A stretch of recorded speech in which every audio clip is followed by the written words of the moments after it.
A major shift in North Alabama's healthcare landscape now official. Crestwood Medical Center has officially joined the Huntsville Hospital Health System, bringing the facility under local nonprofit ownership.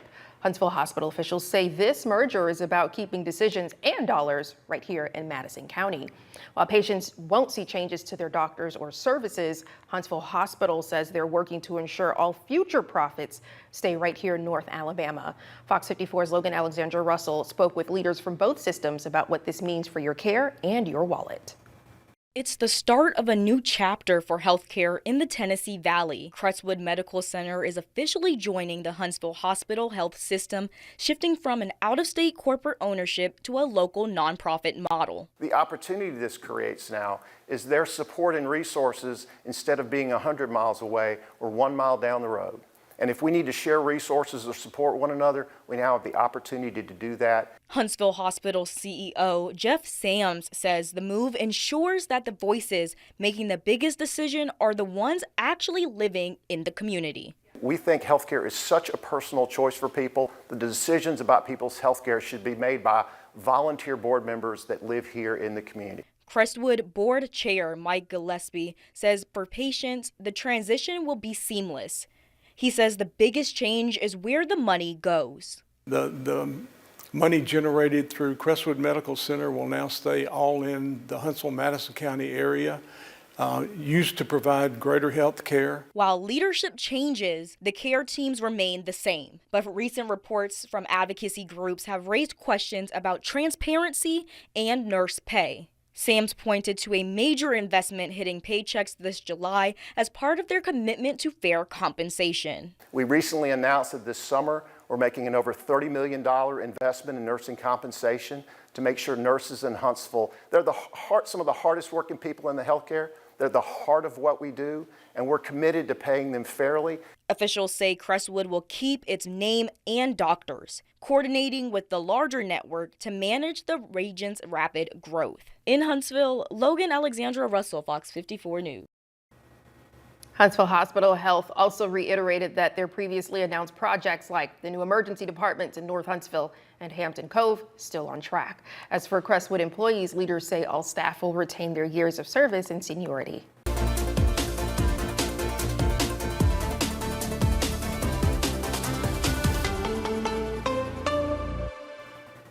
Hundreds of teams across the country helped make this launch possible. Here in Huntsville, dozens of contractors worked around the clock to make this mission to the moon a reality. Two of those groups, Teledyne and the United Launch Alliance, are at the forefront of this space launch systems engineering. Fox 54's Copa Guayo shows us what local companies did to bring man back to the moon. Among the various teams across the country that worked on the Artemis II mission, NASA's Marshall Space Flight Center recruited dozens of them from right here in the Rocket City. One of NASA's program managers for the Space Launch System, Dr. Sharon Cobb, says they worked on several parts of the rocket themselves in the Tennessee Valley and brought in several others to help. We also built two very important components, the launch vehicle to stage adapter as well as the Orion stage adapter at the Marshall Space Flight Center, using the workforce and the equipment and the amazing tools that we have there on site. So that, in partnership with some of our prime contractors, are some of the important critical pieces that the Huntsville community can be proud of. Those local contractors tell me that public-private partnership is critical for missions like this one. They say from rocket stages to adapters to even the crew capsule, Huntsville is a part of this entire operation. We're supporting all those entities in some shape, form, or fashion.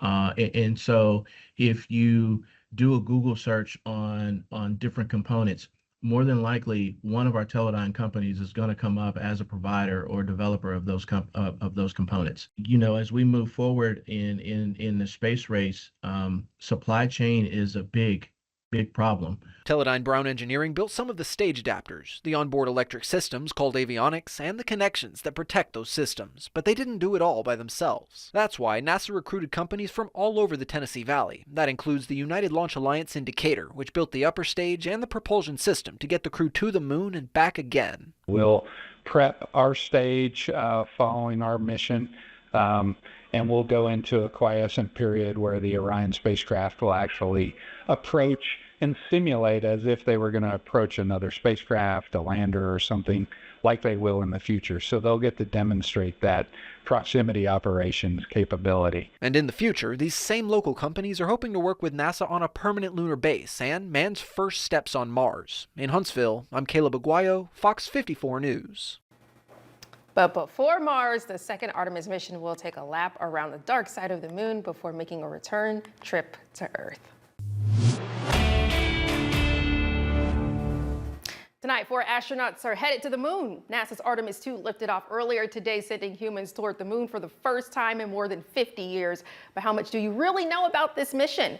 We've got some true or false questions to put your knowledge to the test. Let's verify. 3, 2, 1. Booster ignition. Artemis 2 off the ground and 4 astronauts are headed to the moon as we speak. The rocket launched earlier from the Kennedy Space Center in Florida, sending space fans across the country into a flurry of excitement. But how much do you really know about this historic mission? Let's verify. Our sources are NASA's Marshall Space Flight Center and NASA.gov. True or false? Huntsville built a literal piece of the moon rocket. True. It's called the Orion Stage Adapter, a critical ring structure that connects the Orion spacecraft to the top of the SLS rocket. It was designed and built right here in Huntsville at the Marshall Space Flight Center. True or false? The Orion Stage Adapter is one of the largest parts of the SLS rocket. False. It's actually one of the smaller major elements of the rocket, standing just 5 feet tall and weighing 1,800 pounds. But don't let the size fool you. Without it, the Orion spacecraft can't connect to the rocket at all. So it's small, but very mighty. True or false? The Artemis 2 astronauts visited Huntsville. True. And they left their mark while they were here. The 4-person Artemis 2 crew visited the Marshall Space Flight Center and signed the Orion Stage Adapter, the very hardware they're riding around the moon. True or false? Now that the rocket is in space, Huntsville's job is done. False. Huntsville stays in the game long after liftoff. The Huntsville Operations Support Center, otherwise known as the HOSC, provides real-time engineering and mission support during flights. So while the rocket lifts off from Kennedy Space Center, a lot of the behind-the-scenes brain power stays right here in North Alabama. Now here's a bonus one. True or false? This is the first time Huntsville has played a major role in sending humans to the moon. False. Huntsville has been here before. Marshall led development of the Saturn V rocket during the Apollo program, the same rocket that first carried humans to the moon. Now, decades later, Marshall leads the SLS for Artemis. The same city that helped send humans to the moon the first time is helping send them back. Huntsville's hand in Artemis 2 isn't just local pride, it's part of history in the making. This mission is just getting started, and the sky is definitely not the limit. If you have something you want us to verify, text us at 256-382-2692. U.S. President Donald Trump has given an address to the American people, and in it he has said broadly what we've been hearing from him so far as the Iran war has gone on for weeks.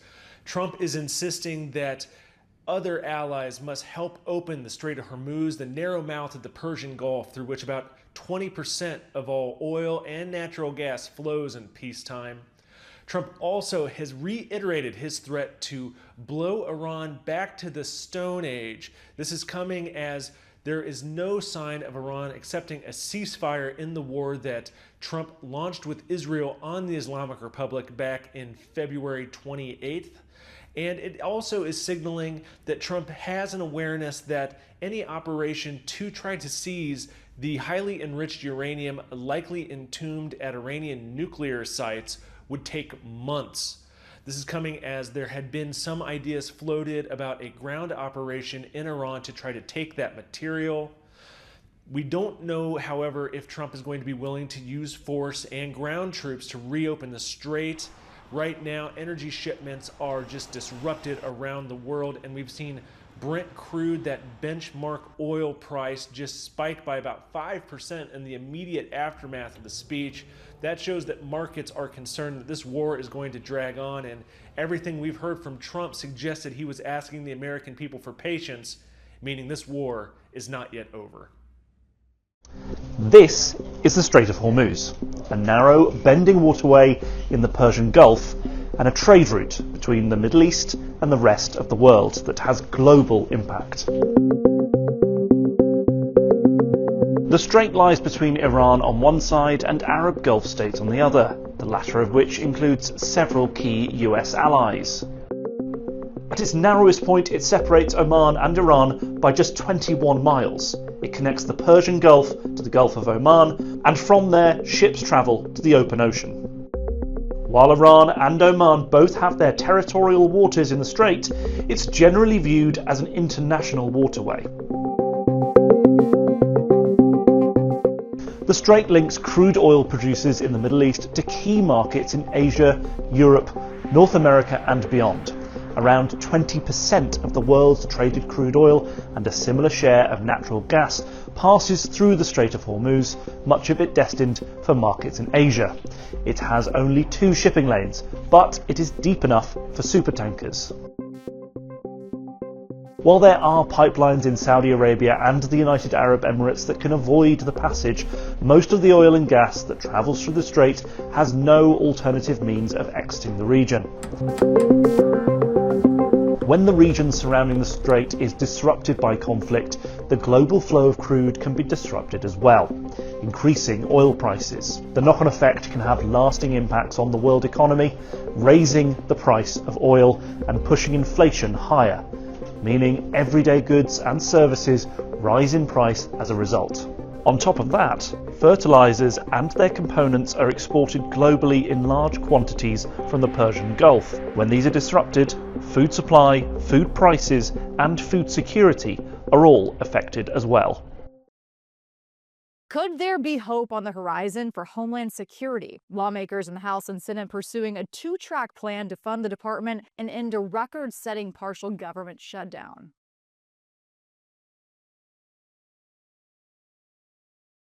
The U.S. Senate did its part, clearing the way early this morning, passing the bill along to the House. It's a complete turnaround for Johnson, who last week had this to say about the bill.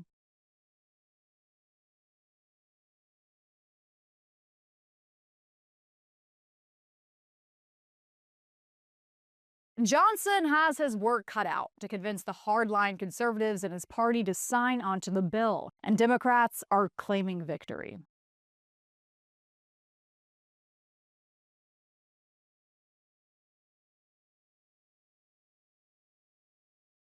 The bill funds DHS partially, with no money going towards ICE or Border Patrol. Thune and Johnson say they will now try to get these agencies funded through the budget reconciliation process, which requires no Democratic votes in the Senate.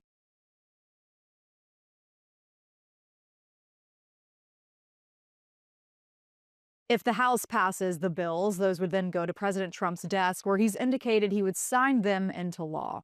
In New York, Caroline Elliott, Fox News.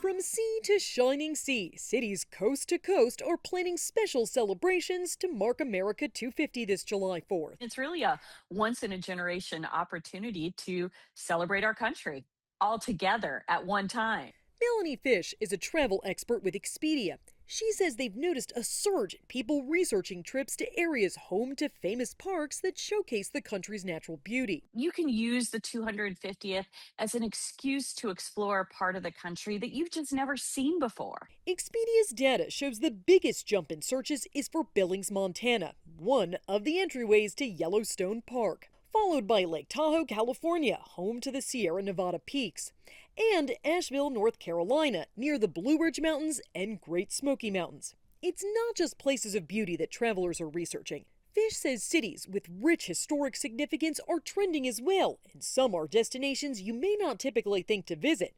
Expedia found travelers are really interested in spots like Birmingham, Alabama, where some of the most pivotal protests of the civil rights movement took place. Cherokee, Oklahoma, where travelers can visit heritage sites to learn about the Trail of Tears, where thousands of Native Americans were forced to migrate west. St. Louis, Missouri, the gateway to the west that sits along the mighty Mississippi River. America's a big place, so if you're not sure where you want to go, look at flight deals. Set your home airport, and you can see where are flights trending for certain dates at well below what's normally expected.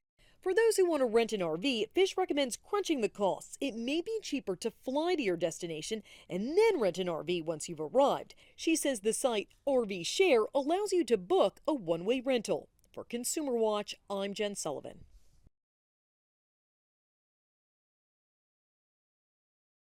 Crude oil prices jumped after President Trump said he's still seeking a diplomatic end to the conflict in Iran, but vowed to hit Iran extremely hard in the coming weeks.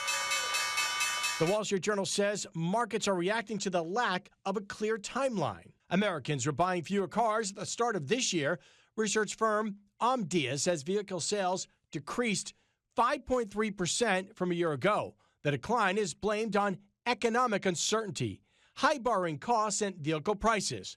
Cox Automotive says the loss of electric vehicle tax credits also was a factor. And analysts say severe winter weather at the start of the year contributed. GM's decline was nearly 10%. Toy maker Hasbro dealing with a cyber attack. The company says it had to take some operations offline.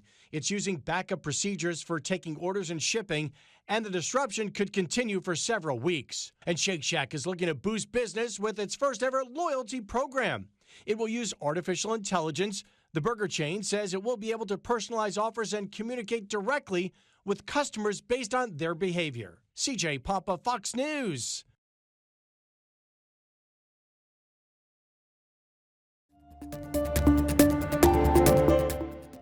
It's not a new danger, but new data shows household cleaning products remain a major risk to curious young children. They can be harmful. They can be dangerous. They can be deadly, depending on what it is and how much might be ingested. Dr. Lara McKenzie with Nationwide Children's Hospital is one of the authors of this study just published in the medical journal Pediatrics. The researchers combed through 16 years of data and found more than an estimated 240,800 U.S. emergency room visits for children 5 years and younger linked to injuries from household cleaning products.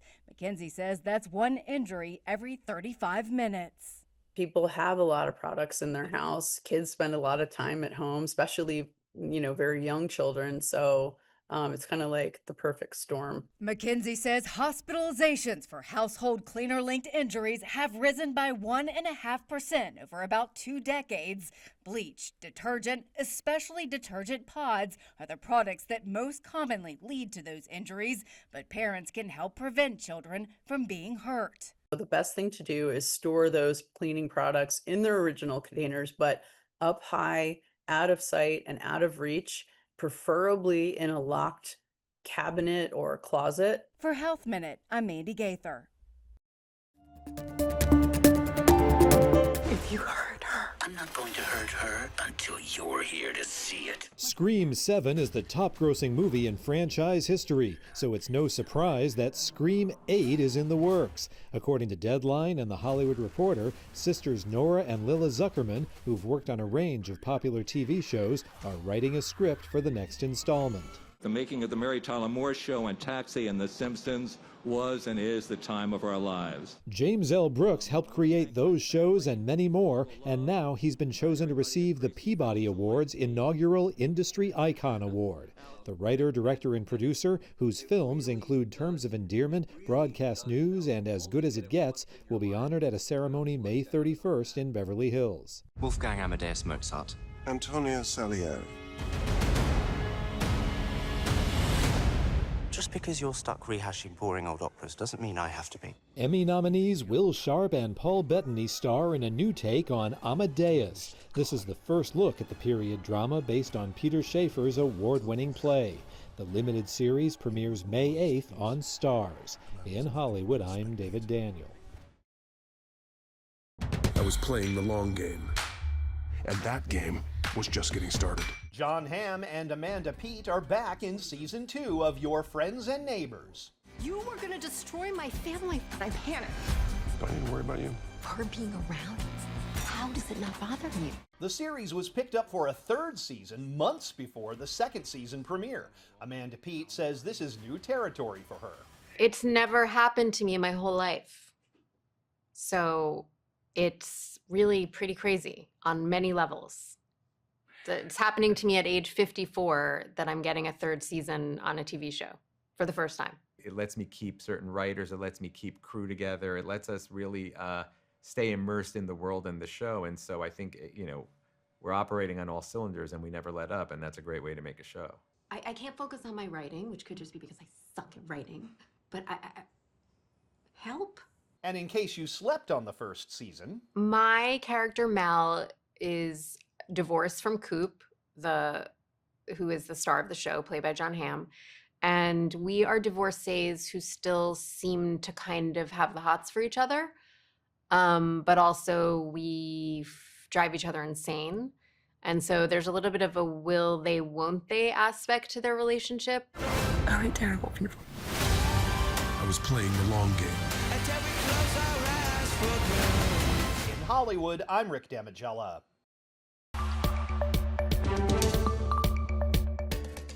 Well, welcome to Trending Topics, where we discuss the hottest happenings and give you our hottest takes. I'm your host, Emily Owen, and up for discussion tonight, Megan Thee Stallion's Broadway debut and a sudden trip to the hospital. Grammy-winning rapper Megan Thee Stallion is making headlines after stepping onto the Broadway stage and then being rushed to the hospital during a performance.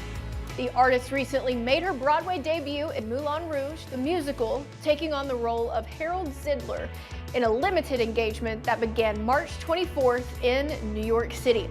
The part is traditionally played by a man, making her the first woman to portray the character in any production of the show. But during last night's performance, the show came to an unexpected pause. According to her team, Megan suddenly began feeling very ill while on stage and was taken to a nearby hospital for evaluation. Doctors later determined the issue was tied to extreme exhaustion and dehydration, along with low metabolic levels, something her team says likely came from pushing herself too hard while balancing the demanding Broadway schedule. Megan was later discharged from the hospital and is now resting. Well, that's it for tonight's Trending Topics. Thank you for joining me. Be sure to follow me on my socials at EmilyOwenWX. I'll see you back here tomorrow.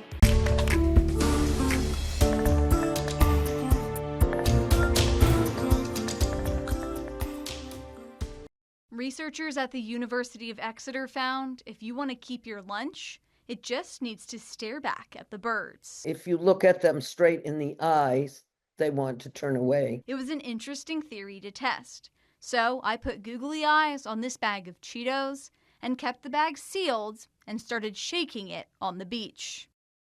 And despite showing the birds the googly eyes, they swarmed me. I don't know if that's the most effective way to prevent them from getting food off the beach. The study says googly eyes on plain food boxes kept the gulls away about 50% of the time when they were foraging. But one beachgoer says the color of the bag could lead to the birds bothering you for a snack. They like red, orange.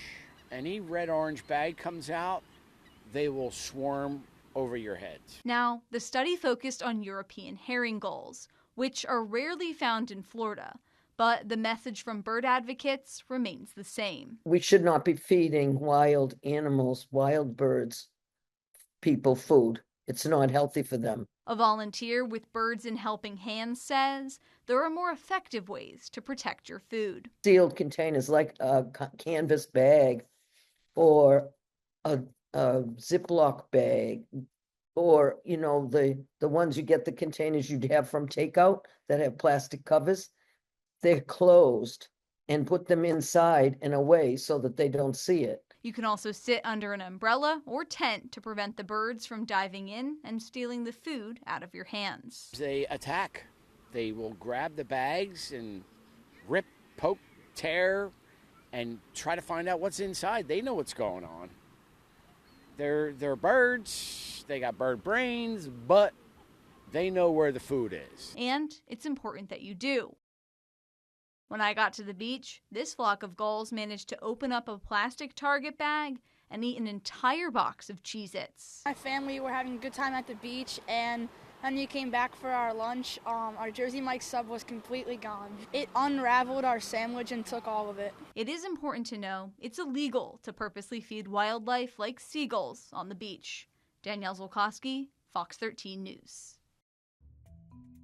a pair of snorkeling scientists found an underground fossil-filled cave leading to unprecedented paleontological discoveries in central Texas. According to the University of Texas at Austin, the scientists gained access to a previously unmapped cave on private property and snorkeled through underwater streams leading to an area brimming with undisturbed fossils. It was there, according to a study published in the journal Quaternary Research, that co-authors John Moretti and John Young discovered, among dozens of fossils, the remains of a giant tortoise and a relative of the armadillo the size of a lion. The study says the remains of those Ice Age animals, dating back some 100,000 years, had never previously been found in central Texas before and have raised new questions about what is known about the region's geological and climatic past. From some scintillating snorkeling science to a game of underwater tag. Video shared by the nonprofit Ocean Alliance shows the organization's use of aerial drones, affectionately known as snotbots, to drop sticky suction-cupped tags on wild whales from above.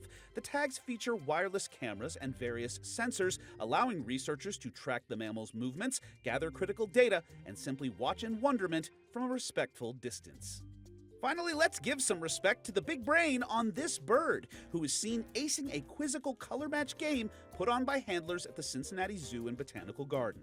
The zoo says crows have a level of intelligence that rivals apes in some tasks, allowing them to solve complex problems. This one even corrects a mistake she made. I mean, not to brag, but I also took a stab at the same game and also aced it. Eventually. For Take a Look at This, I'm Jeremy Roth.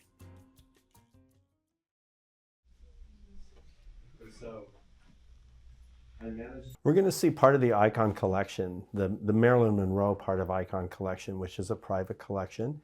And you're going to get a sampling of some of Marilyn's personal items, some of our personal clothing. You're going to see a film costume or two, and some really interesting ephemera. We have Marilyn's program from the JFK birthday, the famous birthday where she sang Happy Birthday. And we also have her handwritten RSVP card for the invitation. She actually paid $1,000 for each of her 5 guests to come and see the concert that was going on for the president at Madison Square Garden. On the day of her death, which was August 4th, 1962, she took delivery of a chest of drawers. You know, she had her first house. She had just owned her very first house. She was furnishing it, and they were delivering furniture. And so we have not only the delivery receipt, but the last check that she ever signed. And you can see from the check that she was excited about furnishing her house. She was not in a depressed mood at all. They've had handwriting experts look at the check, and it flows very freely, and it's a pretty significant piece. It's nice to have. Fox 54 Plus has your news, sports, and weather. Start your evening with Fox 54 at 5:30, delivering the latest headlines and live reports straight from the scene. Then, stay informed with Fox 54 News at 9, featuring your Tennessee Valley certified most accurate weather impact team, tracking everything from tornado threats to traffic delays during severe weather. Fox 54 Sports Extra brings you more of what sports fans crave, with deeper insights, expert analysis, and all the action that matters most.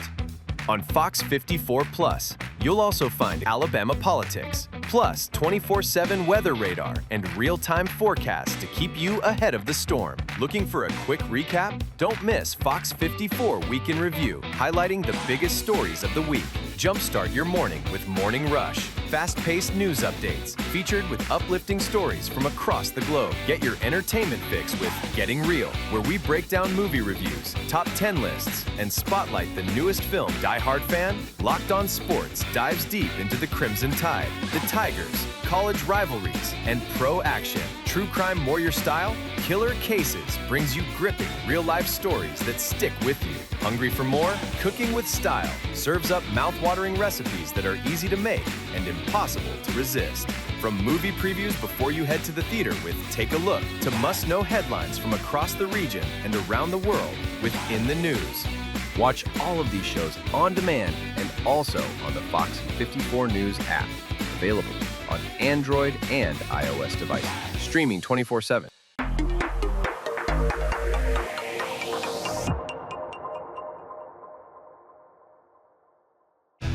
There's more to Fox 54 Plus with the Locked On Podcast Network. From the Tide to the Tigers, from college teams to pro, the Locked On Podcast Network gives you insights and analysis you just can't find anywhere else. These kids, they want to play. But I don't think so. I think it was Chad Baker-Mazzara. Locked On Sports, streaming every day of the week and right here on Fox 54 Plus.